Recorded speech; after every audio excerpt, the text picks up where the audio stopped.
কুরআনুল কারীমের ছোট্টময় মেসেজ। আল্লাহ তাআলা বলছেন, ইন্নামাল মুমিনুনাল্লাযীনা ইযা যুকিরাল্লাহ ওয়াজিলাত কুলুবুহুম ওয়া ইযা তুলিয়াত আলাইহিম আয়াতু যাদাতুহুম ঈমানা ওয়া আলা রাব্বিহিম ইয়াতাওয়াক্কালুন। বলছি আল্লাহু আকবার। আল্লাহ তাআলা ছোট্টময় আয়াতে কারিমার মধ্যে মুমিনদের পরিচয় তুলে ধরেছেন। বলেন তো কি বলেছি? মুমিনদের পরিচয় তুলে ধরেছেন। আপনার মধ্যে কি কোয়ালিটি অ্যান্ড কোয়ালিফিকেশন থাকলে আপনাকে মুমিন বলা যাবে? আমার মধ্যে কি কোয়ালিটি অ্যান্ড কোয়ালিফিকেশনগুলো থাকলে আমাকে মুমিন বলা যাবে? আল্লাহ তাআলা মুমিনদের পরিচয় তুলে ধরেছেন। আপনাদের কাছে আমি জানতে চাই, আমরা কি মুমিন নয়? আশা করছি আল ঈমানু বাইনাল খাউফি ওয়ার রাজা, ভয় এবং আশার মধ্যে ঈমান নিহত। আমরা আশা করতে পারি কিনা আমরা মুমিন? বুঝাতে পারি নাই। আমরা কি আশা করতে পারি কিনা আমরা মুমিন? তাহলে আল্লাহর কাছে দোয়া করি, আল্লাহ তুমি আমাকে মুমিন হিসাবে, তুমি আমাদেরকে মুমিন হিসাবে কবুল করো না। বলছে আল্লাহুম্মা আমিন। আল্লাহ তাআলা মুমিনদের পরিচয় তুলে ধরেছে। আল্লাহ তাআলা প্রথমে বলেন, ইন্নামাল মুমিনুন, নিশ্চয়ই যারা মুমিন, ইযা যুকিরাল্লাহ, তারা আল্লাহকে স্মরণ করবে। সুবহানাল্লাহ। আপনাদের কাছে জানতে চাই, যারা মুমিন তারা কাকে স্মরণ করবে? তারা আল্লাহকে স্মরণ করবে। পৃথিবীর কোনো ব্যক্তিকে স্মরণ করবে না, কোনো নেতাকে স্মরণ করবে না, কোনো নেত্রীকে স্মরণ করবে না, কোনো মাজারের খানকার পীর বাবাকে স্মরণ করবে না। ইযা যুকিরাল্লাহ, কেবলমাত্র একমাত্র তারা একজনকে স্মরণ করবে। সকলে মিলে উচ্চ আওয়াজে বলুন, তার নাম কি? আরো জোরে বলি, তার নাম কি? আল্লাহ।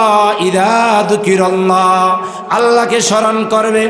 আল্লাহকে স্মরণ করা অবস্থায় মুমিনদের অবস্থা হবে কি? আল্লাহ তাআলা বলছেন, ওয়াজিলাত কুলুবুহুম, তাদের অন্তরে ভয় তৈরি হয়ে যাবে। তারা যখন আল্লাহর নামের জিকির করবে, তাদের অন্তরে ভয় তৈরি হবে। আল্লাহর প্রতি প্রেম বেড়ে যাবে, আল্লাহর প্রতি শ্রদ্ধা বেড়ে যাবে, আল্লাহর প্রতি ভয় বেড়ে যাবে। কিন্তু আমাদের সমাজের মধ্যে কিছু আলেম নামে জালেম দেখা যায়, যারা জিকির করে আল্লাহর নাম নেয় না, আল্লাহর নামের তাসবিহ পাঠ করে না। তারা পীর সাহেবের নাম বলে উহু উহু বলে জিকির করে, ঠিক কিনা? বসেন বসেন, বৈশা যান। এই নামক জিকির আমার সমাজে আছে নাকি নাই? বুঝাতে পারে নাই। এই নামের জিকির আছে নাকি আমাদের সমাজে? নাই। কিন্তু আল্লাহ তাআলা কি বলেছেন? ইযা যুকিরাল্লাহ, যখন তারা আমাকে স্মরণ করবে, ওয়াজিলাত কুলুবুহুম, তখন তাদের অন্তরটা ভীতি সঞ্চয় হয়ে যাবে, তাদের অন্তর মধ্যে ভয় তৈরি হয়ে যাবে। ওয়াজিলাত কুলুবুহুম, ভয় তৈরি হয়ে যাবে। যাদাতুহুম ঈমানা, ইযা যুকিরাল্লাহ ওয়াজিলাত কুলুবুহুম ওয়া ইযা তুলিয়াত আলাইহিম আয়াতু। আল্লাহ তাআলা মুমিনদের আরেকটি গুণের কথা বলেছেন, ওয়া ইযা তুলিয়াত আলাইহিম আয়াতু, যখন মুমিনরা জিকির করবে, যখন মুমিনরা আল্লাহর নামের জিকির করবে, অর্থাৎ কোরআনকে যখন স্মরণ করবে, কোরআন যখন পাঠ করবে, যাদাতুহুম ঈমানা, তাদের ঈমান বৃদ্ধি পাবে, তাদের ঈমান বৃদ্ধি পাবে। চিৎকার দিয়ে বলছি সুবহানাল্লাহ। আপনাদের কাছে আমি জানতে চাই, এ তাফসিরুল কোরআন মাহফিলে আসার আগে আমাদের ঈমানের অবস্থা যেই রকম ছিল, এখন কি ওই রকম আসার আগে একটু ভিন্নতা হয়েছে? বুঝাতে পারিনি। মাহফিলে আসার আগে আপনাদের ঈমানের অবস্থা, ঈমানের হালচাল যেই রকম ছিল, এখন কি সেই রকম আছে নাকি একটু ভিন্নতা তৈরি হয়েছে? ঈমান কি এখন বৃদ্ধি হয়েছে মনে হয় না? মাশাআল্লাহ, আমার চাচা বলেছে শতভাগ ঈমান বৃদ্ধি পেয়েছে। বলছি আলহামদুলিল্লাহ। এটা আল্লাহ তাআলা বলেন, ওয়া ইযা তুলিয়াত আলাইহিম আয়াতু, যখন কুরআনুল কারীম পাঠ করা হয় তখন তাদের ঈমান বৃদ্ধি পায়। ওয়া আলা রাব্বিহিম ইয়াতাওয়াক্কালুন। বলছি আল্লাহু আকবার। আর মুমিনরা সব সময় তাওয়াক্কুল করেন আল্লাহ সুবহানাহু ওয়া তাআলার উপরে। আপনাদের কাছে আমি জানতে চাই, বিপদে পড়লে, মুসিবতে পড়লে, হতাশা যখন আমাদেরকে আক্রমণ করবে, হতাশায় যখন পরিপূর্ণ হয়ে যাব, তখন কেবলমাত্র একমাত্র কার উপরে ভরসা করব? উচ্চ আওয়াজে কথা বলি, কার উপরে ভরসা করব? পৃথিবীর সবচেয়ে জালিম শাসক ছিলেন, পৃথিবীর সবচেয়ে স্বৈরাচারক শাসক ছিলেন, পৃথিবীর সবচেয়ে নিকৃষ্ট এবং জঘন্যময় শাসক ছিলেন নমরুদ। নমরুদ যখন স্বৈরাচারক ছিলেন, জালিম ছিলেন, অত্যাচারী ছিলেন, তার যুগে দ্বীনের দাওয়াত দিয়েছেন। কোরআনের বাণীগুলো, ইসলামের বাণীগুলো, তাওহীদের বাণীগুলো, আল্লাহর কথাগুলো জাতির কাছে প্রকাশ একজন ব্যক্তি করেছেন। তিনি আর কেউ নন, তিনি হচ্ছে আমাদের সকলের জাতির পিতা, মিল্লাত আবিকুম ইব্রাহিম। চিৎকার দিয়ে বলছি আল্লাহু আকবার। সকল শক্তিকে একসাথে জমাট করে দিয়ে আকাশ বাতাসকে মুখরিত করে আপনাদের কাছে জানতে চাই, আমাদের জাতির পিতার নাম কি? নাকি ওই যে গত 15 বছর আমাদেরকে জাতির পিতার সবক শোনানো হয়েছে, জাতির পিতার স্লোগান শোনানো হয়েছে? তিনি কোনো জাতির পিতা নয়, তিনি মানুষের স্যান্ডেলের ফিতাও নয়, তিনি কখনো জাতির পিতা হতে পারে না। হাবিজাবি নোংরা মানুষ জাতির পিতা হতে পারে না, শুধুমাত্র আল্লাহর খলিল হচ্ছে জাতির পিতা। চিৎকার দিয়ে বলছি আল্লাহু আকবার। চাঁদপুরবাসীর কাছে আমি জানতে চাই, আমাদের জাতির পিতার নাম কি? আরো উঁচু আওয়াজ দিয়ে বলি, আমাদের জাতির পিতার নাম কি?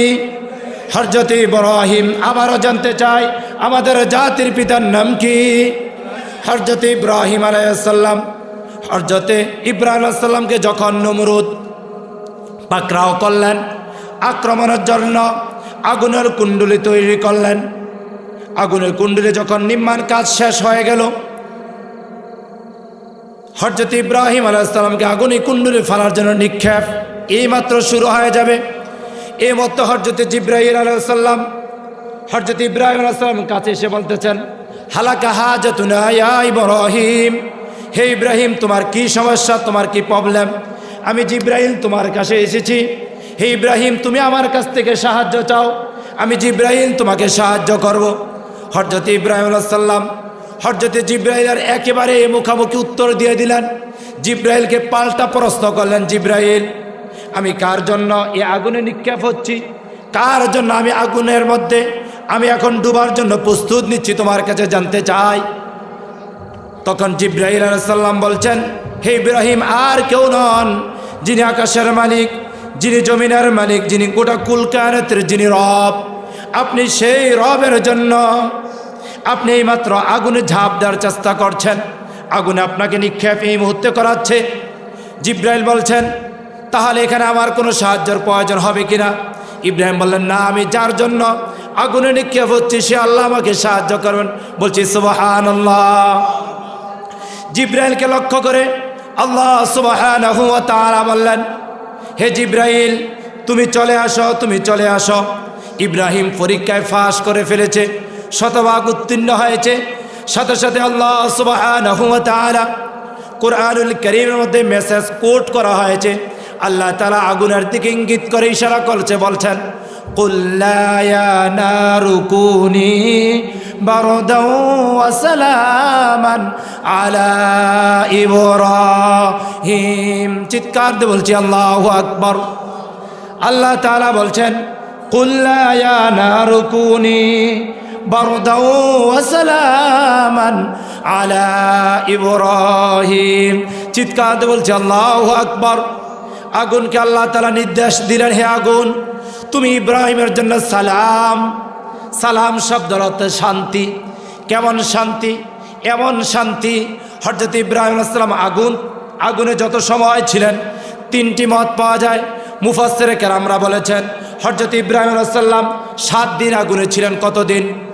কথা বলা, কতদিন? 7 দিন ছিলেন। আরেকটি মত পাওয়া যায়, হযরত ইব্রাহিম আলাইহিস সালাম 21 দিন আগুনের মধ্যে ছিলেন। আরেকটি মত পাওয়া যায়, হযরত ইব্রাহিম আলাইহিস সালাম 40 দিন আগুনের মধ্যে ছিলেন।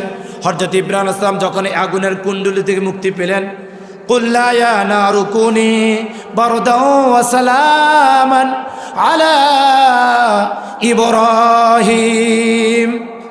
যখন আগুন তার জন্য নাতিশীতোষ্ণ হয়ে গেল, একেবারে ঠান্ডাও না, একেবারে গরমও না, একবারে শীতল এক অবস্থান তৈরি হয়ে গেল, সে যখন একাধারা 7 দিন হোক অথবা 21 দিন হোক অথবা 40 দিন হোক, যখন এই সময় কেটে গেল, হযরত ইব্রাহিম আলাইহিস সালাম যখন এই অবস্থা শেষ হয়ে গেল, জিন্দিগির মধ্যে তাকে যদি কোনো ব্যক্তি প্রশ্ন করত, দাদা হে, বাবা হে, ইব্রাহিম হে, বন্ধু মহল যদি বলতো, তোমার কাছে সবচেয়ে খুশির দিন কোনগুলো ছিল, তোমার কাছে সবচেয়ে ভালো দিনগুলো কোন সময়গুলো ছিল?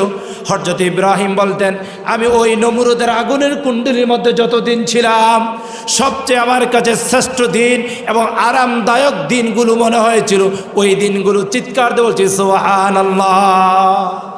অর্থাৎ হযরত ইব্রাহিম আলাইহিস সালাম জিব্রাইলের কাছে সাপোর্ট চাই নাই, জিব্রাইলের কাছে সাহায্য চাই নাই, জিব্রাইলের উপরে ভরসা করা নাই। তিনি ভরসা করেছেন কার উপরে? উঁচু আওয়াজে কথা বলি, তিনি ভরসা করেছেন কার উপরে? আল্লাহর উপরে তিনি ভরসা করেছেন। আল্লাহ সুবহানাহু ওয়া তাআলা তাকে এত নেয়ামত দিয়েছেন, এত রহমতের ভান্ডার আল্লাহ তাআলা তাকে দান করেছেন। যতদিন পর্যন্ত পৃথিবীতে বেঁচে ছিলেন হযরত ইব্রাহিম আলাইহিস সালাম স্মরণ করে বলতেন, এ নমরুদের আগুনের কুণ্ডলীর চেয়ে আমার কাছে শান্তিময় স্থান আর পৃথিবীতে ছিল না। চিৎকার দিয়ে বলছি সুবহানাল্লাহ। এখনো যারা ইসলামকে উদ্ঘিন্ন করার জন্য, তাওহীদকে উদ্ঘিন্ন করার জন্য, দ্বীনের পতাকাকে উদ্ঘিন্ন করার জন্য যারা কাজ করে, যারা সংগ্রাম করে, তাদের কাছে সবচেয়ে প্রিয় জিনিস হচ্ছে দ্বীনের জন্য, ইসলামের জন্য নিজের জীবনকে কোরবান করা। ঠিক কিনা?